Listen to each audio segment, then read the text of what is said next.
வாடகைக்கு வந்த முதல் நாள். என்னப்பா வீடு பிடிச்சிருக்கா? ரொம்ப பிடிச்சிருக்குமா. என் பொண்ணு கல்யாணம் ஆகி போயிட்டா. உன்னை பாக்கும்போது என் பொண்ண பாக்குற மாதிரியே இருக்குமா. மகராசி. அவனை ஒண்டி என்ன சின்ன வயசுல பார்த்த மாதிரியே இருக்கான் பாருடி. நாங்க ஃபர்ஸ்ட் வாடகை இருந்த வீட்ல இவர் வேலைக்கு போயிடுவாரு. நான் தனியா இருப்பேன், பயமா இருக்கும். ஆனா இப்ப எனக்கு அந்த கவலையே இல்ல. அம்மா அப்பா மாதிரி பாத்துக்கிறதுக்கு நீங்க இருக்கீங்களே. என்னங்க? ஆமாமா, நான் பாத்துக்கிறேன்ப்பா. இப்பதானே ஷிஃப்ட் ஆகி வந்திருக்கீங்க, வீட்டுல நிறைய வேலை இருக்கும், போய் பாருங்க.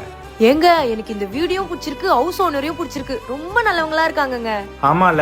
தங்கங்களா வேலையா இருந்ததுனால சமைச்சிருக்க மாட்டீங்க. இந்தாங்க சாப்பிடுங்க.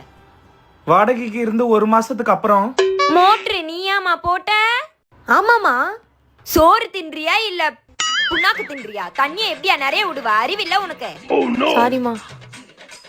தம்பி இங்க வா. சொல்லுங்கப்பா. போடா புறம்போக்க. என்னங்கப்பா? எவ்வளோ காண்டாவது. பக்கத்து வீட்டுல வண்டியை விட்டா அவன் என்ன அப்படிதான் திட்டுவான். என் வீட்டுல தானே வாடகை இருக்க, என் வீட்டாண்ட விடுப்பா. என்னடா பண்றா? ஆணி அடிக்கிறேன்ப்பா. டேய் நீ ஆணி அடிக்கிறது என் தலையில அடிக்கிற மாதிரி இருக்குடா. வேர்வை சிந்தி கட்டின வீடுறா இது. வச்சு வாயில போட்டு போல. இந்த ஆணி அடிக்கிறது, தரைய உடைக்கிறது இதெல்லாம் இங்க இருக்க கூடாது, புரியுதா? இந்தாமா கரண்ட் பில்லு கட்டிடு. நாம 15,000 ரூபாய் போட்டிருக்கு.